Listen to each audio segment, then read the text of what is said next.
हिमालय के जंगल में टूना चिड़ा अपने पत्नी रानू चिड़िया के साथ रहता था। बहुत ही गरीब था और जंगल से लकड़ी काट कर लाता था। लकड़ी को बेचकर अपना गुजारा करता था। उसकी पत्नी बहुत बीमार थी और बिस्तर पर पड़ी ही रहती थी। रानू, मैं जंगल जा रहा हूँ लकड़ियाँ लेने, तुम खाना खा लेना और दवाई भी ले लेना। अच्छा जी, आप भी अपना ध्यान रखना।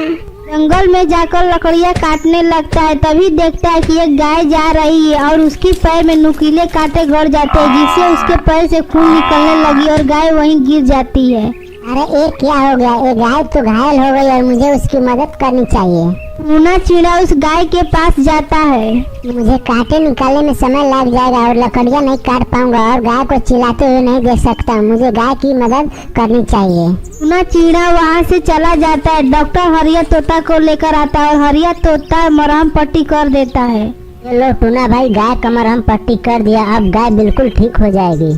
टूना चिड़ा अब लकड़ी अपने घर ले आता है और उसकी पत्नी कहती है, आज इतना ही लकड़ी लाए हैं, आपको गए हुए तो बहुत देर हो गई। टूना चिड़ा रानू चिड़िया को सारी बात बताता है। ये ऊपर वाले तू कब से हमें रोजगार में बरकत करेगा कि हम भी 2 वक्त की रोटी चैन से खा पाएंगे।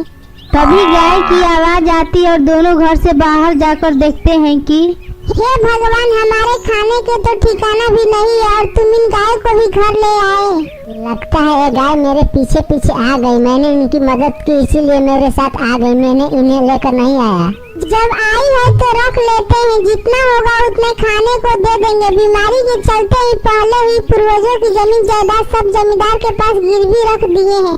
अब यह घर बचा है, इसका भी नहीं पता कब चला जाएगा। कैसे हम इन गाय को पालेंगे?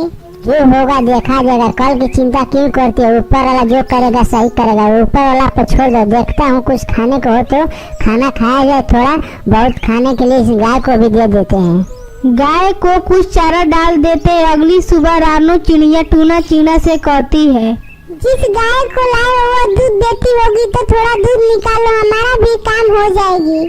ठीक है, मैं अभी निकाल कर लाता हूँ। टूना चिड़ा देखता है कि दूध काफी पीला है। अंदर लाकर रानू को भी दिखाता है। ये देखो रानू, ये दूध कितना पीला है। लगता है सोना है, यानी कि ये गाय सोने का दूध देती है। हे ऊपर वाले, तूने हमारी सुन लिया। अब हमारे दुखों का निवारण हो जाएगा। हाँ रानू, तुम सही कह रही हो। अब तुम्हारा इलाज भी अच्छे से करवा पाएंगे। तुम ठीक हो जाओगी। हमें चलकर गाय का धन्यवाद करना चाहिए कि उसने हमारी मदद की है। और फिर दोनों गाय के पास पहुंच जाते हैं। हे गौ माता, आपके दूध से सोना निकलता है, उससे हमारी बहुत मदद होगी। आपका बहुत बहुत धन्यवाद। तभी गाय गोबर कर देती है। तो अजीब हो गया। देखो, गाय ने सोने का गोबर कर दिया है। भगवान हम पर बहुत प्रसन्न हो गए हैं जो हमें यह गाय दिए हैं। सच में ऊपर वाला ने हमें बहुत बड़ा सौगात दी है। गौ माता, मेरा प्राण आपके चरणों में स्वीकार करो। आपकी बहुत बहुत कृपा हुई। इतना कहकर रानू चिड़िया और टूना चिड़ा घर में चले जाते हैं। रानू, अब हमें इसका फायदा लेना चाहिए। कल तुम तैयार रहना, शहर जाकर तुम्हारा इलाज करवाएंगे। सच में अब तुम बिल्कुल ठीक हो जाओगी। और टूना रानू का इलाज करवाता है और वह बिल्कुल ठीक हो जाती है और कुछ दिन में उनकी गरीबी भी दूर हो जाती है। रानू टूना से कहती है, जी सुनते हो, मेरे मन में एक ख्याल आया है कि हम दोनों लोगों के पास जो कुछ पैसे हैं, क्यों ना हम पुश्तैनी जमीन और जायदाद जो हमारे जमींदार के पास गिरवी रखी है उसे छुड़वा लें। कहा तो तुम ठीक रही हो। मैं कल ही जाकर जमींदार से बात करता हूँ। अगले दिन टूना चिड़ा जमींदार कड़कनाथ के घर जाता है। और टूना, कैसे आना हुआ? बीवी तो ठीक है न तुम्हारी? जी जमींदार साहब, सब ठीक है आपकी दुआ से। मैं आपके पास अपनी पुश्तैनी जमीन और जायदाद रखी, उसकी हिसाब हुआ है तो मुझे बता दीजिए। मैं आपको पैसा दे दूंगा और मुझे जमीन वापस कर दीजिए। जमींदार मन ही मन सोचता है, इसके पास एकदम से इतना पैसा कहाँ से आ गया, इसका तो पता लगाना पड़ेगा। अरे हाँ टूना भाई, क्यों ना, ये तो बहुत खुशी की बात है। तुम मुझे 2-3 का समय दो, मैं हिसाब करके तुमको बताता हूँ। टूना चिड़ा अपने घर चला जाता है। उसके बाद बंटी अपने सिपाहियों से कहता है, कालू, मुझे कल तक पता लगाकर बताओ कि उसके पास एकदम से इतना पैसा कहाँ से आ गया। जी मालिक, मैं पता लगाता हूँ।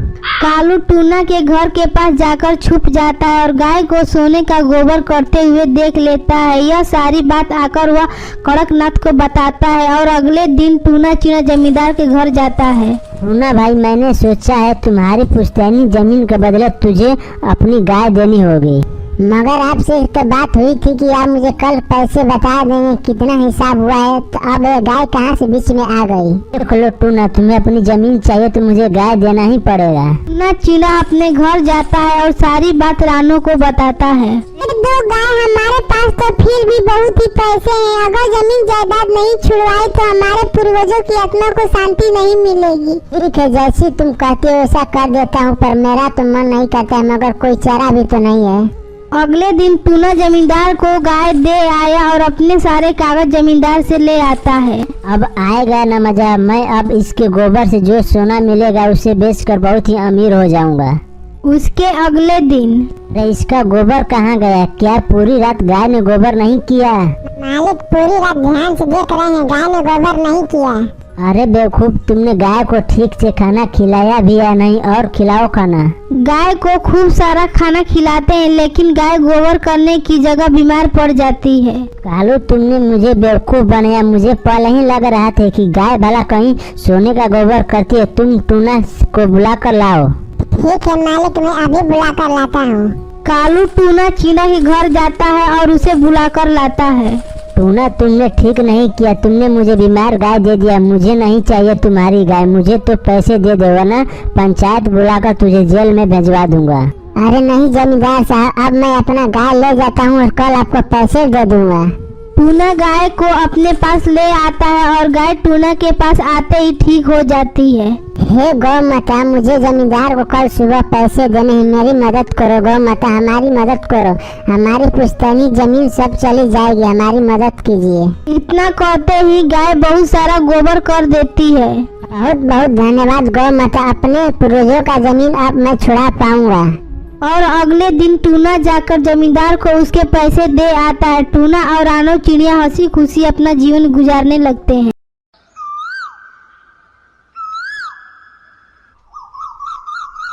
हिमालय के जंगल में लाडो और उसकी बेटी गुड़िया एक टूटे फूटे घर में रहती थी। उनके ऊपर पहाड़ टूट पड़ा था क्योंकि लाडो का पति एक सड़क दुर्घटना में मौत हो गई थी। माँ पापा हम लोग को छोड़कर चले गए, अब खाने के लिए पैसा कहाँ से आएगा? पहले तो पापा कमा कर लाते थे। मेरी बेटी तुम चिंता मत करो, मैं देखता हूँ, अगले दिन कहीं काम ढूंढने जाऊंगी। अगली सुबह लाडो चिड़िया काम देखने चली जाती है। काम देखने में शाम हो जाता है और वह घर लौटकर आती है। बेटी काम तो नहीं मिला, कोई काम देने को तैयार ही नहीं हो रहा है। अगले दिन फिर काम देखने के लिए चली जाती है, लेकिन उसे कोई काम नहीं मिलता है। इतना समय हो गया लेकिन काम नहीं मिला, लगता है आज भी कोई काम नहीं मिलेगा। तभी उसे हरिया तोता के कबाड़ी की दुकान पर नजर आया, जहाँ पर कुछ पंछी प्लास्टिक बेच रहे होते हैं।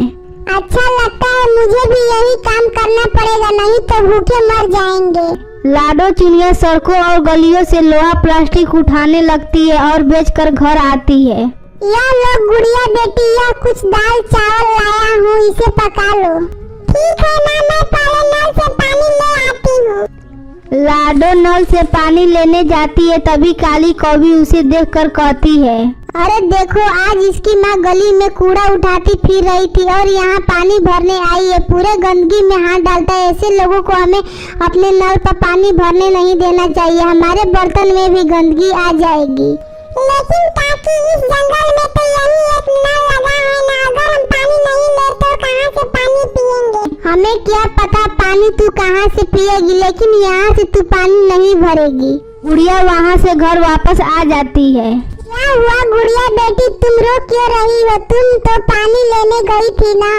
लाडो चिड़िया को सारी बात बता देती है। गुड़िया बेटी, कुछ काम ही नहीं मिल रही थी, इसीलिए यह काम किया। कोई बात नहीं बेटी, अब से मैं पानी भरने जाया करूँगी। फिर लाडो कुआं से पानी लेने जाती है। अरे इस कुआं में तो बहुत मिट्टी है, थोड़ी पानी निकालती हूँ, क्या पता पानी साफ निकल जाए। उसे पानी निकालते हुए काफी देर हो जाती है, लेकिन पानी वैसा ही निकलता है। अब मैं क्या करूँ, कहाँ से पानी लाऊं?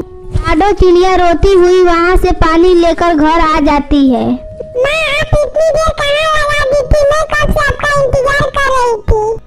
बेटी, उस कुएं के पानी बहुत ही गंदा था, मैंने सोचा थोड़ा पानी निकाल लूं तो पानी साफ निकलेगा, लेकिन मैंने बहुत सारी बाल्टी पानी निकाली, लेकिन पानी गंदा ही निकल रहा था। इतने सालों से कुआं बंद हुआ होगा तो पानी गंदा ही होगा, धीरे धीरे साफ हो जाएगा। जैसे तैसे करके उस पानी को कई बार कपड़े में छानकर थोड़ा पानी पीने लायक करती है और फिर उसी कुएं से पानी लाने लगती है। आज तो मेरा तबीयत ठीक नहीं है, ऊपर से इतनी दूर से पानी भी लाना है। जैसे तैसे लाडो पानी लेने चली जाती है और बैठकर रोने लगती है। तभी उस कुएं से एक परी निकलकर आती है। तुम रो क्यों रही हो और तुम ही यहाँ से पानी लेने क्यों आती हो? पहले तो लाडो चिड़िया डर जाती है, लेकिन परी के समझाने पर सारी बात बता देती है। पहले रोना बंद करो और अपने घर जाओ, तुम्हारे सारे दुख खत्म हो जाएंगे। लेकिन परी जी आप कौन हो?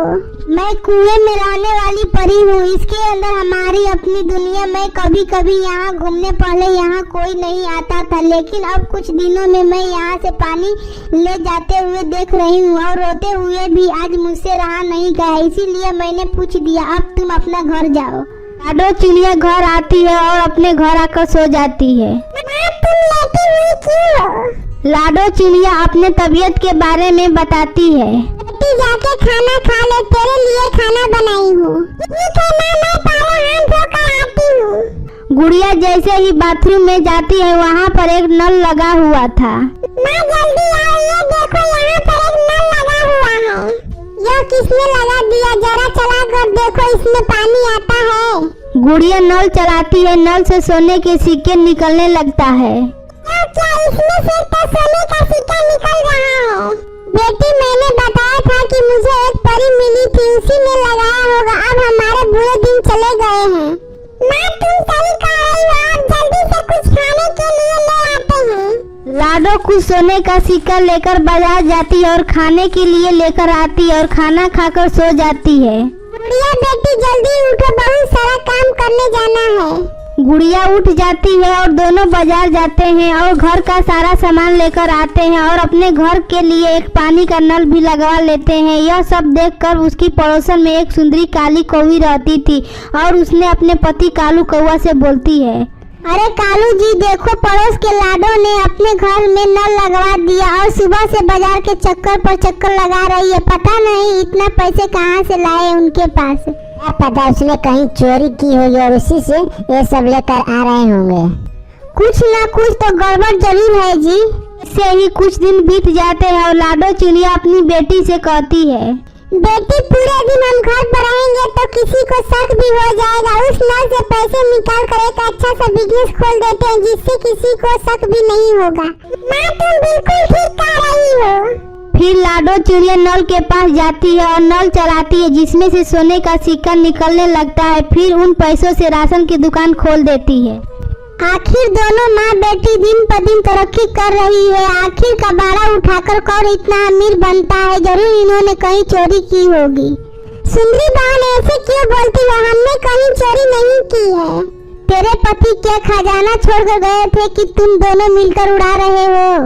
बेटी चलो यहाँ से घर चलते हैं, ये तो ऐसे ही बोलती रहती है। रात में सुंदरी और कालू सोए हुए थे, तभी जोर से बारिश आती है और सुंदरी की घर उस बारिश में गिर जाता है। अब उसके पास कोई घर नहीं था। लाडो चिड़िया के घर आती है। लाडो बहन, मेरे घर इस बारिश में गिर गया है, हम लोग बेघर हो गए हैं, मुझे अपने घर में रहने के लिए सहारा दे दो। सुंदरी बहन पहले बोलना चाहिए था ना, ये लो कुछ पैसा, जिससे तुम लोग अपना एक मजबूत घर बना लेना। सुंदरी पैसा लेकर चली जाती है और नया घर खरीद लेती है और लाडो चिड़िया अपने बेटी के साथ खुशी खुशी रहने लगती है।